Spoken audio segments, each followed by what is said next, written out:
嗱，上一節節目咧就同大家講咗嗰個飲食禁忌，咁我希望咧大家能夠即係作為參考，唔單止係癌症，所有想能夠健康、平安、快樂咁過每一日嘅人都可以即係借鑑下，因為我而家生活咧就係執行緊呢一套標準嘅。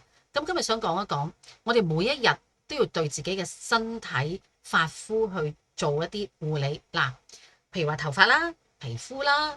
我哋嘅唇啦，我哋嘅手啦，好多地方啦沖涼液啦面霜、手霜、唇霜、唇油、口紅、洗頭水、染髮劑電髮水、香梘、番梘，所有呢啲嘢大家都要注意嗱。首先講一講我哋搽面嘅、面部嘅或者係搽皮膚嘅，亦都有好多係有嗰啲動物刺激素。同埋好多不知名嘅古靈精怪嘢，咁所以咧大家要小心。你問話哇，你咁絕對係咪個個沖涼液都有？唔敢講，但係沖涼液咧，以我所知，點都會有啲嘅啦，未必話好大嘅成分，因為佢要令到你洗完之後咧個皮膚會滑啲，唔會咁快又粗糙又鞋身。因為如果你沖完之後仲乾過原嚟，你係唔會買㗎，你明唔明啊？咁所以佢要標榜沖完之後有香啦，又滑啦，滑咁，所以係有嘅。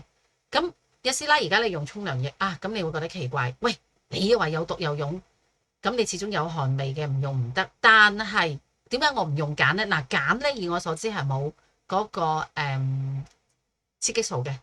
咁但係我試過用鹼，咁後期呢，唔知係咪因為自己嗰個年紀大咗嗰啲新陳代謝慢呢，好容易皮膚過敏濕疹。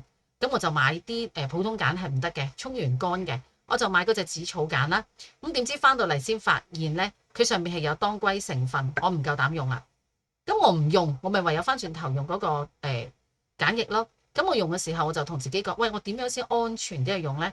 我就咁樣，我撳咗少少出嚟隻手度，撈啲水落去打番梘泡，捽到佢稀晒，有咩得唔起飲晒得唔晒？咁咧就捽上個身。咁大家要知道，現代人工業社會、現代化社會有幾多人真係仲係落去耕田或者做地盤即係日日都好多成身泥垢污漬翻嚟，污糟邋遢嘅，冇幾多個噶嘛。咁你最緊要都係嗰陣汗味汗漬嘅啫。有幾多人咁多老泥呢？係咪先？所以咧，你沖走嗰啲味捽乾淨晒清晒啲汗漬污垢OK 噶啦，快手。咁然之後沖水沖多啲。但求將嗰啲殘留嘅毒素咧沖走佢 OK 嘅。咁搽面嗰啲搽眼搽唇嗰啲咩精華素，呢啲先至係最勁嘅，小心，因為你日日都要搽。仲有啲敷嗰啲 mask，你就算去美容院都係講起美容院，成日走嚟揾我，10年前參開嗰啲 course 仲有成幾萬人，我都唔去啦。我同佢講話我唔用噶啦，佢成日留我去用啦，我唔用啦，唔做。點解？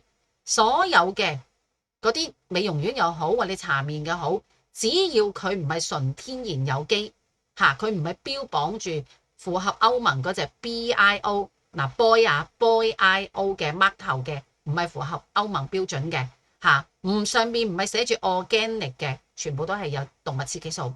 只有動物雌激素先令到你靚，特別係美容院嗰啲係唔知監管得嚴唔嚴。我以前第一、第二次病發，我都有去美容院。咁我第二次病發之後，我到而家都唔去美容院所有人都話我皮膚好咗添，點解？因為我飲水多咗咯，我食水果多咗咯，我都話我飲果汁成日去開大開細開多咗，咁你排毒多咗，皮膚反而好咗，你反而唔使去美容院。所以你哋要堅信咧，越係天然順利順勢而為咧，唔好搞咁多違背天道嘅嘢咧，可能仲好過。我得閒先覆佢，你又嚟揾我嗰個美容院，我得閒我都冇諗住話攞得翻嗰幾萬蚊㗎，算數啦。費事同佢拗，唔通打官司咩？為咗嗰幾萬，係你自己唔去做啫。買嗰下人哋有冇攞支槍逼我？係咪先？咁呢啲咪學費咯。咁我都冇理由為咗幾萬蚊再賠上條命啊嘛。咁就算好啦。所以希望大家能夠注意下。咁另外一啲洗頭水講咗，香港番梘講咗。咁另外有一樣嘢呢，我真係分享一個唔係幾開心嘅事。前晚去醫院探一位 auntie， 就係我奶奶嘅，即係後生一路住喺隔離村嘅一個好姊妹啩。佢哋家人咧成日都係標榜咧話話知佢啦，我中意食乜食乜，即係喺我哋眼中睇咧，同我哋屋企嘅即係講究養生嘅習慣咧，係完全截然不同，南轅北轍嘅。佢哋就係又煙又酒，又啤酒當水飲，跟住就重油重鹽重味精，又肉啊，即係肉騰騰，即食肉獸，唔食菜唔食水果，長期又話便秘啊，諸如此類。咁但係咧，表面睇咧，佢哋冇一個人癌症嘅，反而得我係咁，所以我覺得我自己冇乜說服力話人哋。但係好不幸地，最近嗰位 Auntie 佢因為成日都屙同埋嘔，係咪咧？係啦，咁啊醫極醫唔好，去醫院咧 check 到話腦震盪，先知原來佢自己啊年紀大咧就係唔記得自己冚親過個頭跌親啊。咁呢件唔係咩大件事，但係好不幸地，藉此而檢查到佢身體內有癌細胞，並且已經擴散，唔知第幾期。呢幾日密密咁喺度開始做檢查，究竟係第幾期啊？有冇得掹啊？咁但係佢70幾歲，醫生都話唔建議佢去做太多啲額外治療，因為可能分分鐘做緊嘅時候已經走咗。咁而家佢好驚，因為我最記得當年佢同我哋講，就甚至乎佢灌輸咗啲觀念俾佢嘅仔女話：嘅師奶你咁驚死做咩？死咪死咯。咁我同佢講，人固有一死，話早話遲，但係我想求得一個好死。咩叫好死？就係一步到位搞掂，一嘢一個花盆嘣掉落嚟，一部車搞掂，或者一個唔覺意瞓着覺屙咗嚇。總之咩都好，得個好死。意思就話我死得舒服啲，冇話臨走之前備受折磨。即係譬如我哋而家都知道有一位前特首，即係到而家都冇消息係嘛？咁佢又冇話佢走，又冇話佢唔走，咁即係斷估都可能係喺張床度包住，即係嗰啲紙尿片定係點？即係大小二便不能自理，呢係好冇尊嚴。久病床前無孝子㗎，大家要相信。所以我同自己講，我當年病咗2次，我都老實講，我好感恩屋企人咧，去即係曾經停過工照顧我。我唔要再發生呢啲嘢，我唔要再累人累物累街坊，我唔要做一個咁帶咁多麻煩俾身邊親人嘅人，我唔要第日累我2個仔，應該講係累我一個仔，因為我另外一個仔特殊，佢唔得閒累我啊，佢淨係長期累我，我唔得閒累佢啊，係嘛？冇得累佢。我哋屋企人唔容許話即係再發生呢啲事，咁點知呢個 Auntie 就咁啦。我以為佢會係一世都咁好運，即係我覺得有啲人係日日都大魚大肉啊，又啤酒又燒酒又花生啊，又捱夜啊，即係又煙又酒，你會見到佢都好長壽咁走。咁我覺得佢就係嗰類啦，點知唔係嘅。咁所以想同大家分享就係話冇絕對嘅。